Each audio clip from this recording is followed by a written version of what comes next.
welcome to this edition of Peace Talks, the very first one of 2024. This is where we chat with the bands that are coming up to play for us at the Mars Bar in Worcester. And today I am talking to Pete Case, who is heading up FNUK. Will be coming up on Thursday, the 11th of January. So hi, Peter, and thanks for joining us today. Hi, Dave, and Happy New Year to you, and Happy New Year to all your viewers. It's great, great to be speaking with you this morning and to have a chat about the band. Yeah, thanks for giving us your time today. So the band FNUK. Actually, I saw you for the first time. It was back in June down in the Sound Cellar in Poole. Fantastic club down there. I've been down there a couple of times now. And you were playing there. I think it was as Pete Case. It was billed as Pete Case and Friends. That's right. Yeah. So should we start with that, and you can sort of tell us about the story of the band and kind of how it came together. Sure. So we tend to get billed as Pete Case and Friends. That sort of emerged over the last couple of years, and it, sort of when we play locally in Bournemouth, which is kind of where the band is based, although obviously the musicians we have in this band come from all over the country, really. So yeah, I mean, the band actually started, probably something like 15 years ago. And I was born in Bournemouth and grew up here, and sort of left when I was about 18 to go to university. But then I've recently returned. But in the interim, I kind of kept up connections musically with friends locally. So we decided about 15 years ago, it was Pat Davey, who's the bass player that will be performing next week. Pat Davey and myself, we kind of got fed up with playing just standards, from the real book on gigs, and thought, well, let's just do something a bit more challenging for ourselves and more interesting. So we started, we loved this music that we'd grown up with, really, from our teens, and the sort of fusion of the 70s and 80s, essentially. And so we started picking up with those tunes. We got a local great sax player locally called Ian Ellis to join us, and then various. So Ian's a great tenor player. And then we had various configurations of the band with different drummers, and then occasionally we'd put on sort of special events, and we would typically invite Jeremy and Paul Stacey to come, because we worked with them. They were also born and brought up in Poole, which is part of the conurbation of Christchurch, Bournemouth, and Poole. And I'll say a bit more about that friendship in a while. But so we did a few gigs where we featured them in ticketed events, and I'm going back probably about 12 years or so. And then over the years, it sort of evolved, and they kind of joined the band, and it became a regular thing for them to be working with us. Again, it was mostly locally. We got a new, a tenor player called Tim Folker, who'll be performing next week. And Tim, I've known since he was 16. He, in big bands locally. Right. So I've followed his career all the way through to adulthood, and now he's very established as a very fine saxophone player, plays tenor and alto and soprano saxophones. And so, more recently, in the last sort of 18 months, 2 years, I guess, Jason Rebello, who's another old friend, a very long-standing friend, said he'd be interested in kind of joining in, because the music's fun. And so we don't do very many. We only play probably 2 or 3 times a year with that particular lineup. But when we do, we pack places out, and it's just great fun, and that's why we've kept going with it, really. And so Sound Cellar was a ticketed event we did in Bournemouth last June, which is the one you came to. And obviously, we're going to be doing music spoken here at the Mars Bar next week on Thursday the 11th. And I just wanted to say, Dave, how much I think the band appreciate your efforts, sort of setting up music spoken here. These these clubs are really, really valuable, like Sound Cellar. There are many of these clubs around the country, and it's really the lifeblood of the jazz scene, I think, you know, having venues available, and you know, all the hard work that you kind of put into this. And I know you've done a lot of promotional work for this upcoming gig, and it's just wanted to appreciate and acknowledge that effort. Oh, thanks. Yeah, it is a great deal of fun. I got started only last year. Something that I've been sort of planning to do for a long time, and had the opportunity. So I've just sort of thrown myself. I've never had any real experience of doing anything other than as a punter who really loves the music, you know. So that angle. So it is a lot of hard work, and I'm learning along the way, and but it's great fun. It's great fun, and I had a chat with Adam Moses, who runs the Jazz Refresh down in East London. And I was chatting with him when I was getting started up, and I said, you know, because they have their Thursday nights, and he was saying, you know, he says when they started out, he said, you just got to keep going. You know, when they started up, they'd only have a handful of people in. He says, but the best thing is that every week, you know, you're going to see a really good band yourself, you know, regardless of whoever turns up. Yeah, I think Rob Palmer's very much of the same mind. Rob runs the Sound Cellar in Bournemouth. He and some other dedicated local fans, you know. And I mean, it's great because they've got, like you know, world-class players coming through from when they're doing tours of the States. So we've had, you know, Larry Goldings, we've got Peter Bernstein coming shortly to the Sound Cellar. We've had, I mean, just some great bands from the UK as well running through when they're touring. So it's just, these centers, these hubs are so important. And, you know, it's enthusiasts like yourself that make that possible. And so, it's great. Thanks. I'm really enjoying it. And it's starting, it feels like it's starting to pick up momentum. It's just really just getting the word out and starting something completely new in Worcester that's not been there before. So fantastic, fun. But I think like you were saying, I've deliberately sort of stayed away from the sort of, you know, what becomes a bit repetitive of the standards and stuff like that, focusing a lot on sort of jazz fusion, a lot of emerging artists and stuff like that are doing some interesting fusions and stuff, and just sort of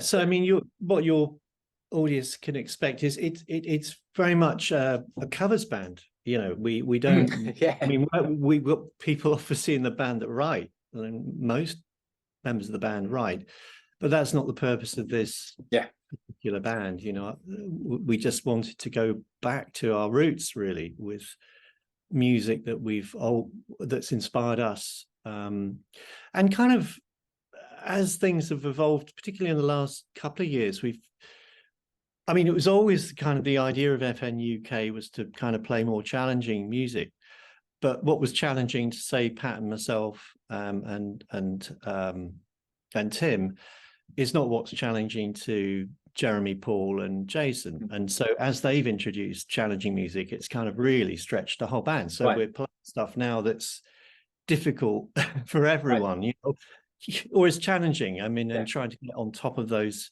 compositions and perform them to a standard is, you know, it's fun, it's energizing, but it's also challenging. We all have to put in hours of work without exception. Everyone in the band has to put hours into learning these pieces. I mean, not all of them are like that, but there's kind of quite a good proportion of the music now is really quite demanding. And we're not playing Jason's music, we're not playing Paul's or Jeremy's music, we're playing these covers, you know. The selection, which I hope the audience can connect with. You know, some of them are probably know some of the tunes we play, and others will be less familiar, probably, or unknown. I think that's a great thing as well, that with a lot of the sort of material that we're putting on, and people that I'm trying to bring people in that wouldn't or haven't previously sort of listened to that sort of stuff. So even if you're doing covers of sort of the stuff from the 80s and that, it's new to people, which is fantastic. Which of course it was new to all of us at some point. You know, the first time you hear a piece of music, your favorite bands and all of that were new to you once. You know, and that's exactly that's what it's about, sort of bringing that out. Well, that's the interesting thing. You know, it's like so really to talk maybe a little bit more about the connections, and I guess I am some kind of a catalyst for the band in that, it's friendships I've formed with each of the members of the band that's kind of drawn it together.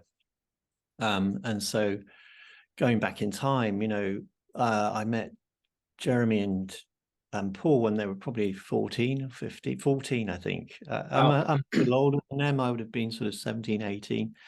And so we kind of grew up together. They were kind of breaking into the local scene and kind of jamming and aspiring to play jazz, as was I. So we kind of grew up together musically, and we'd spend hours listening to sort of vinyl, and late night sessions that ran into sort of, for sometimes 4 o'clock in the morning at their place. Yeah, just listening to Steely Dan or Bob James and Metheny, Pat Metheny Group, and endless things. And Chick Corea, of course, we'd be listening to this stuff. And the irony is now that particularly Jeremy and Paul have kind of got to know the musicians that are kind of performing that, through their careers, the successes they've had. They've become really good friends with Steve Gadd, for example, Larry Goldings. Larry's kind of not someone we were listening to back in the 70s and 80s, but certainly Steve Gadd was a huge hero, and so now they kind of know these people. And I think the other thing that sort of struck us, that we kind of can play this stuff now. We have the kind of capacity musically and technically to do it, and that's another thing that's just great. So we get to play these pieces that inspired us all those years ago. So there's a connection with Jeremy and Paul. Pat, we've known for decades as well. So the four of us were in a local band called Zen, which was a successful kind of band based around a singer-songwriter called Luther Robert Smith, a local guy.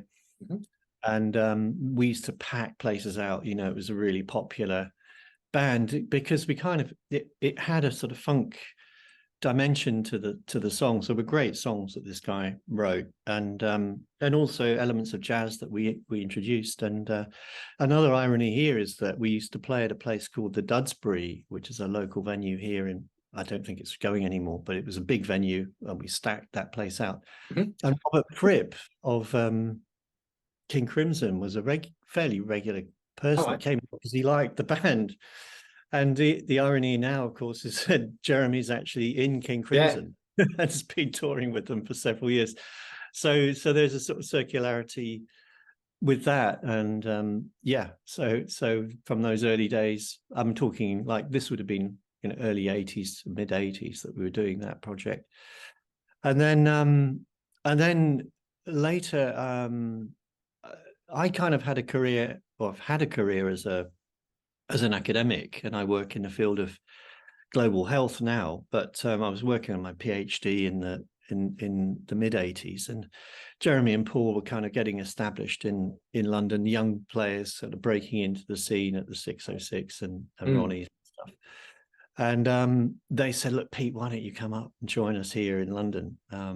And so I thought, well, to hell with it, I will, because I've always wanted to kind of give it a go, So I kind of, not exactly suspended my studies, but I kind of took a break, and I went to London and lived in London for 3 years. Jeremy and I shared a place in Maida Vale, shared an apartment, and I got a few gigs, and I got into the scene a little bit. I never broke into it as thoroughly as they did, for various reasons. But I had a livelihood, and I met my wife there, and we got married, and then there was one evening it was particularly catalytic. In that, this is how it connects back to FNUK. Is that so? Jeremy and I remember the episode slightly differently, but as I recall it, Jeremy said, "Let's go to the Atlantic Bar in Brixton to see this particular band." He was interested, as I remember, in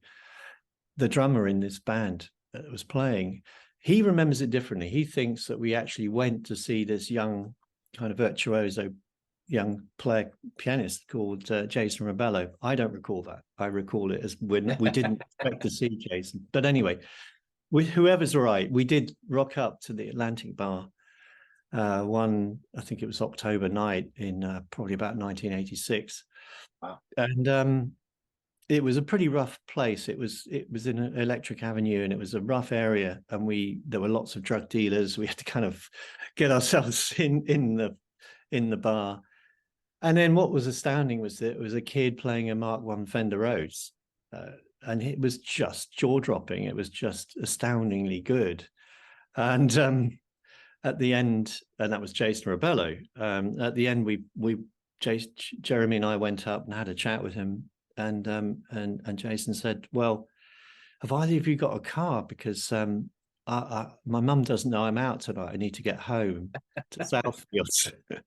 So I had a beaten up old Escort estate. We, hauled his Rhodes in, took him home, had a cup of tea and a chat.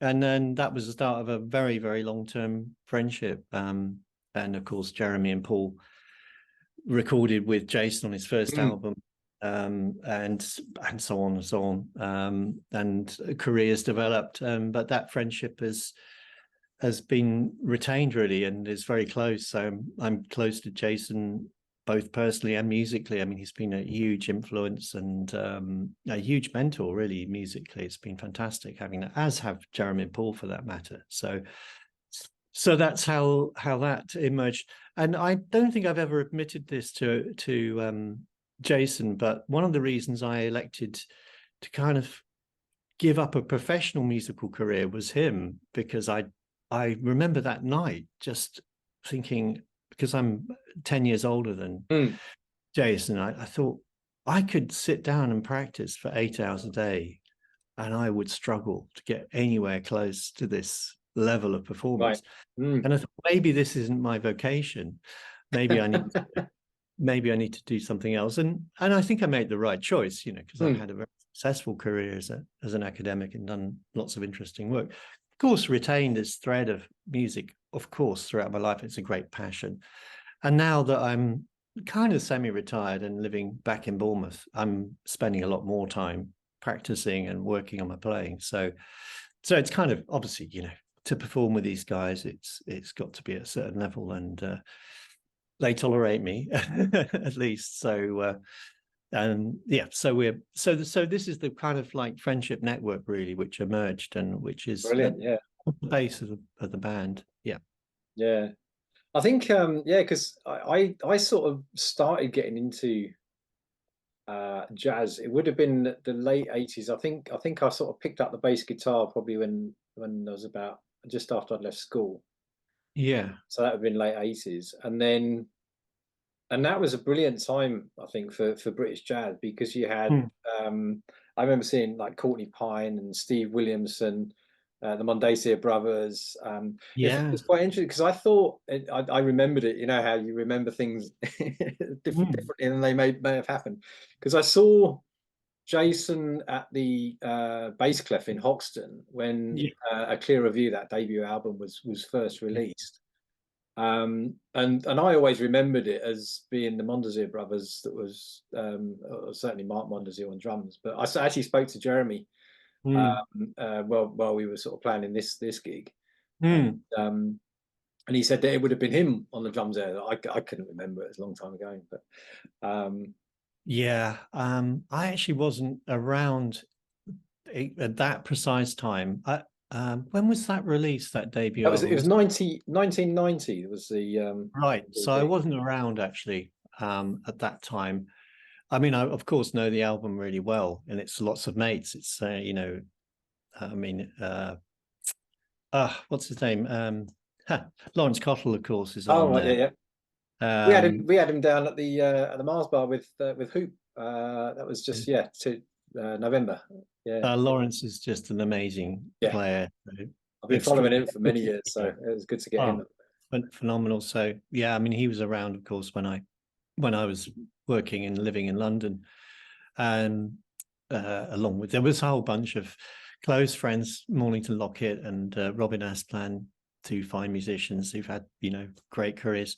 But yeah, so that album, Clear of You, that was produced by Wayne Shorter. Wayne Shorter, that's right. Yeah, yeah. This year. And now I'm not sure of the order because I wasn't around. I'm not sure whether I think it was that led to Jason then touring with Wayne in the quartet. Okay.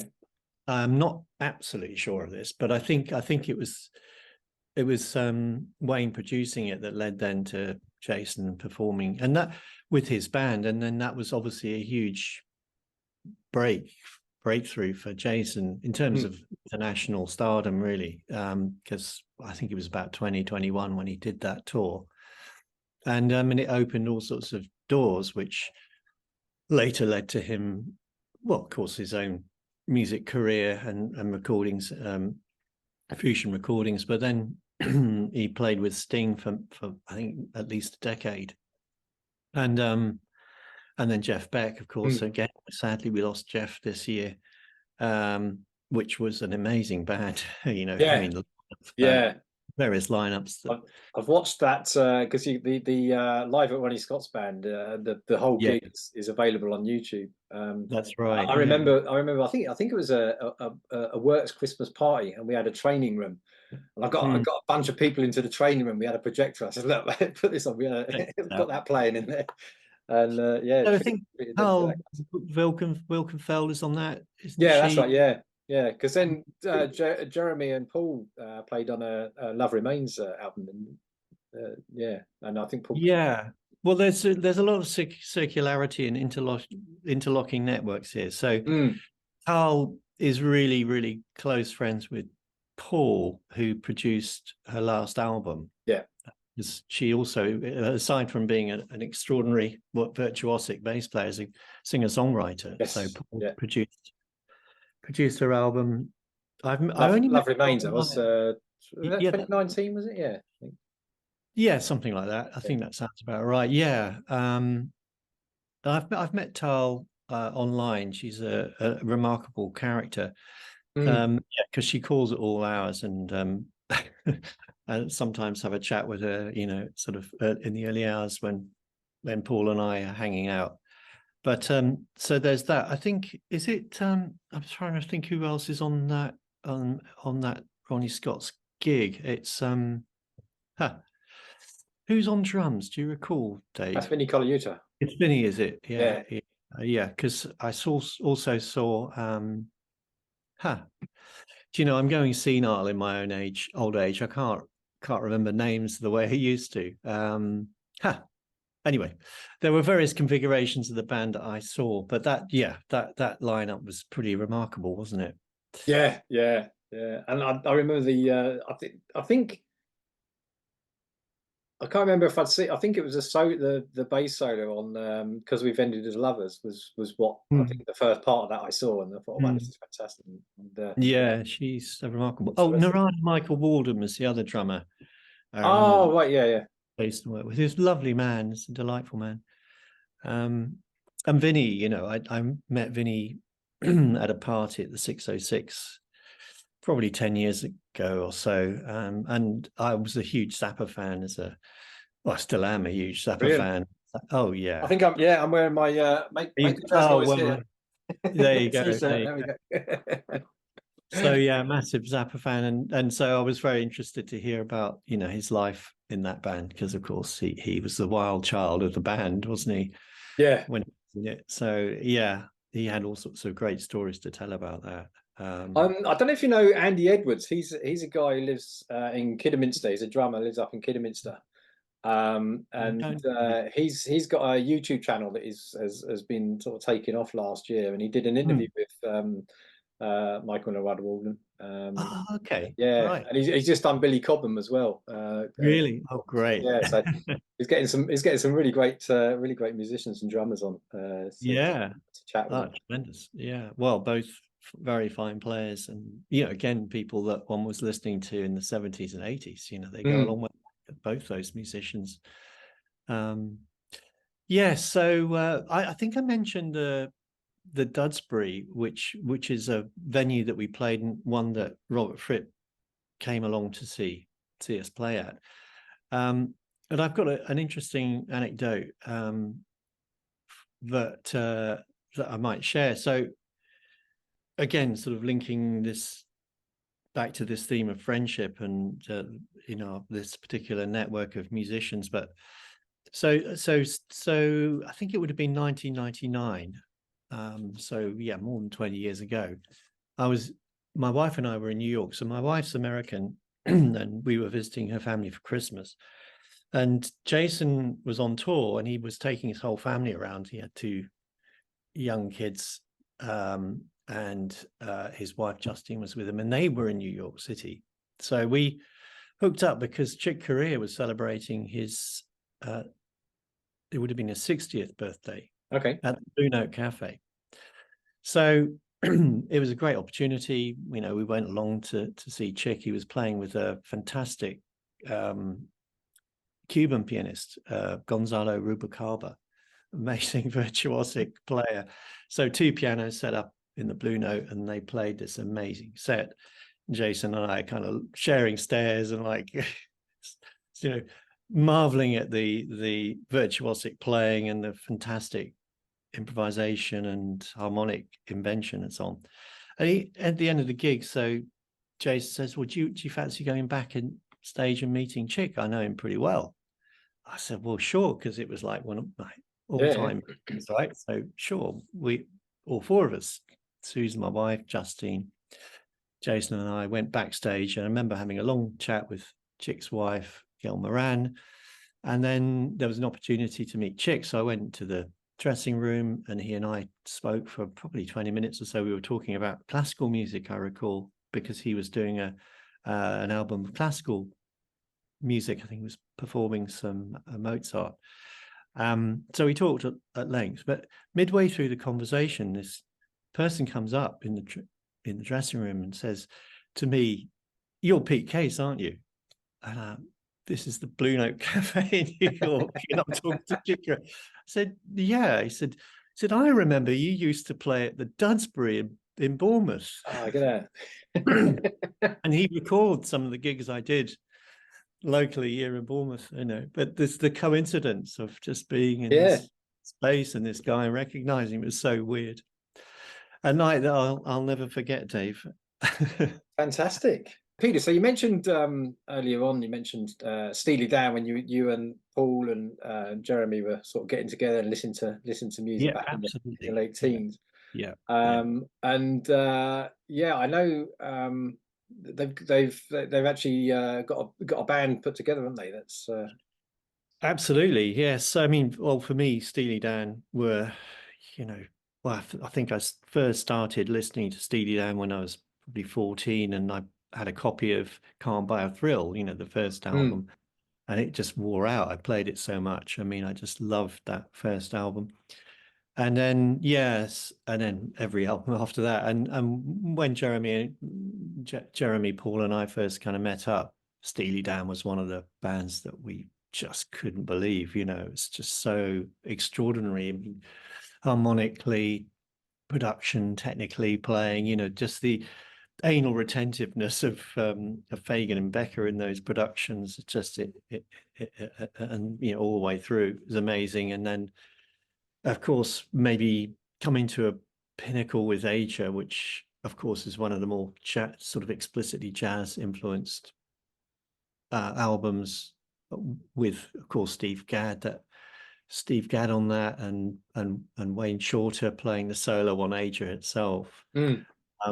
And I have to say, Jeremy and Paul both are really obsessed with Steely Dan. They've got outtakes, they've got all kinds of knowledge, because of the thing is, they know these people now. They don't know Fagen, but they got to know Rick Marotta, Steve Gadd, to name some of the drummers. I mean, Larry Carlton. Because of their professional successes and the work they've done in LA, because they both, Jeremy and Paul, work a lot in LA and record a lot in LA. They've got to know the people that actually did the recordings, and so they're full of all sorts of great stories. And just the other night, actually, we were talking about Steely Dan, and there were all kinds of fascinating stories they shared about about the insides, the inside track on that. So, so for example, Wayne's solo, which is just so iconic on Asia, sounds improvised, but he didn't improvise it. Steve Gadd said he actually wrote that solo. He went away and he actually sat down in a corner and wrote the solo, which is an interesting little. So they're full of like these great stories. I guess for them, sort of, this has all culminated in them putting together a really remarkable 14-piece band. How long have they been doing it? Probably about 3 years, I think. Yeah, because I saw them down. I saw them down in Ronnie Scott's, because I think they only do a couple of gigs a year, didn't they? Down at they normally have two. They normally do kind of two sets at Ronnie's. I mean, it's to some extent it's kind of it's restricted by Strictly Come Dancing, because Arch is in the band, and it so has to revolve around Dave's timetable with that, amongst other things, and their other commitments. Well, that's interesting. That's interesting you mentioned that, because we had a Hoop who came up in November. We had to reschedule them for May because Paul Booth, whose band it was, got the Strictly Come Dancing tour. So absolutely. I mean, it's these fantastic musicians that you need for that show. Well, I mean, Strictly Come Dancing. I mean, whether you like the show or not, the music is absolutely extraordinary. I mean, it's just so well scored. I mean, Dave is a genius at scoring and writing, and he has perfect pitch. And well, Paul and he in particular are close friends because of they were both in Nigel right back in the day, and Dave became quite pivotal to this new band because they needed parts, because Dave's got perfect pitch. It's like Mozart. He can just listen to stuff and score it out. And the story goes that in 48 hours, he scored 24 Steely Dan tunes, all the piano, keyboard parts, all the brass parts. And the remarkable thing is that, I mean, Paul has learned every single guitar solo as per the records in all those different styles, and his attention to detail is obsessive.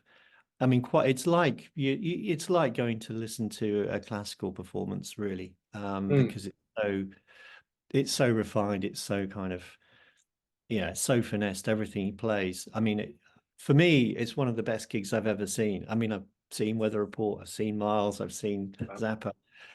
Just the precision of that performance and the joy of that, and it's such great music. And backing singers are amazing. It's and the whole section, the horn section, everything in the band is just great. And Rob Malarkey on bass, of course. It's just, and it's the enthusiasm. The reason they do it is everyone's enthusiastic about it, and the momentum of the gig's built to the point now. I think they've got 6 days, 6 nights, 2 fantastic shows at Ronnie Scott's. Because I probably sold out already. Yeah, I think I got to the early show, and it was like, because the second show was sold out. Otherwise, I'm assuming they played probably different sets in each, but they modify it a little, but it's just song selection really, because they've got a huge, they've got a huge selection of music. But it is, if your audience hasn't seen it, it's worth the trip to London. Definitely a day out and go and see that band. It's breathtakingly good. Fantastic. They probably will play again later in the year.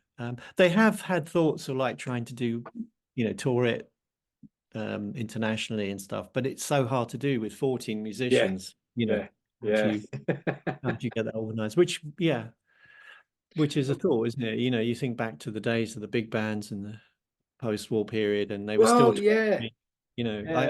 I mean, I was fortunate enough as a kid. My father was a huge jazz fan, big band fan, and I got to see Ellington a couple of times. Basie, it would have been 9 or 10, in fact, I met Lyle Mays once because he was touring with the Woody Herman band. Played locally, and I had a chat with him. Such a lovely guy. Again, sadly, left this world far too young, really. But just imagine the organization involved in trying to get those bands together, touring them internationally. I just beggars belief, really. It's difficult enough with the 6, 7 piece, isn't it? It certainly is. Certainly is. All to turn up at the same place, isn't it? Yeah. So we've got actually Jeremy's, because Jeremy's coming back in February with David Preston. We've got David Preston coming up. And then again in April with Ian Bellamy. So if he gets comfortable on the Mars Bar stage, maybe I can persuade him to bring Scammers. the Scammers up. That would be fantastic. Well, it'd be worth talking to him about that. I'm sure there would be interest in that, Dave. So you should. But I can recommend to your viewers both those gigs, the Dave Preston gig, and Ian Bellamy. I mean, Ian, my God, go back a long way with Ian. He was a kid really, and used to rock up at the 606. Right. Back in the day, and fantastic. He's just such a great artist. I mean, as is Dave, but Ian now, his maturity in his playing. He plays a lot in Frome actually, which is where he's.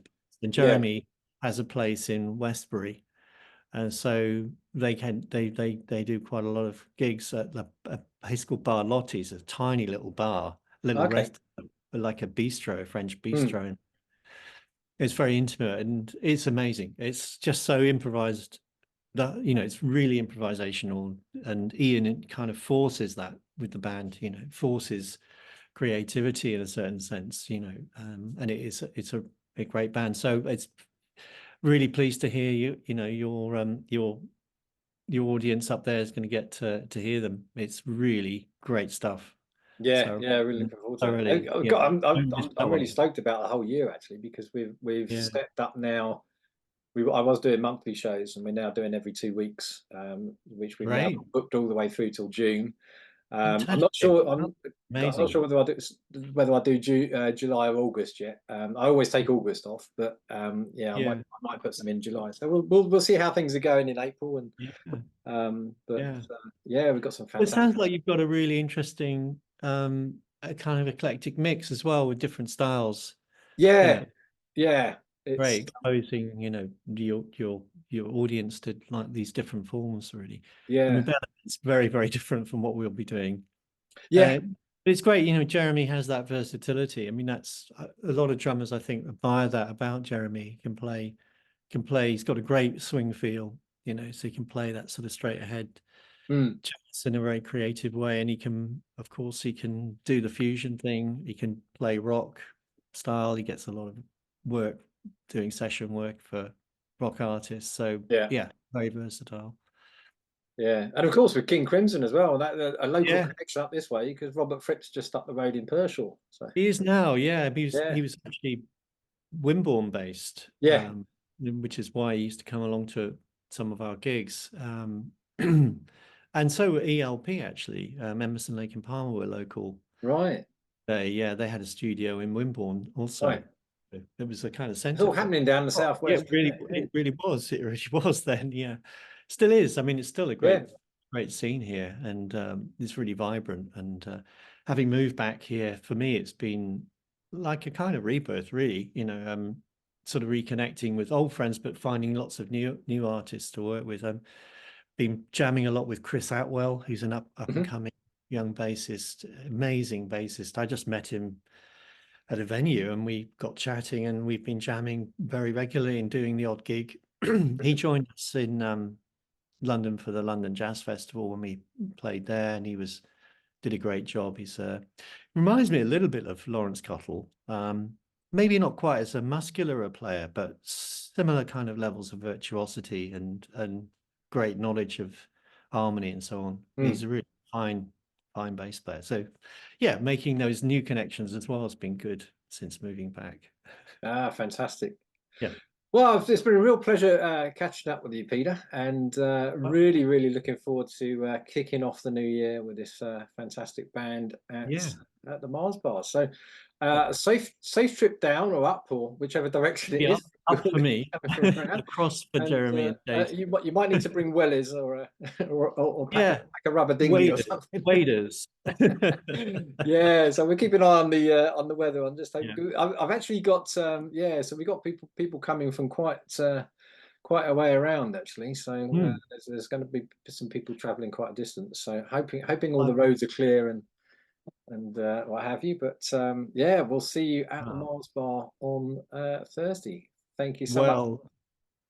Yeah, it's been a great pleasure, Dave. Really, I've thoroughly enjoyed having a chat with you, and looking forward to seeing your viewers Indeed. at the gig. And yeah, do come along. I think it's going to be fun. You know, we have fun, and I think that's what's important. Yeah, brilliant. See you then, Dave. So I'll Yeah. see you. Great. See you on a week tomorrow. Yeah, week tomorrow. Fantastic. Okay.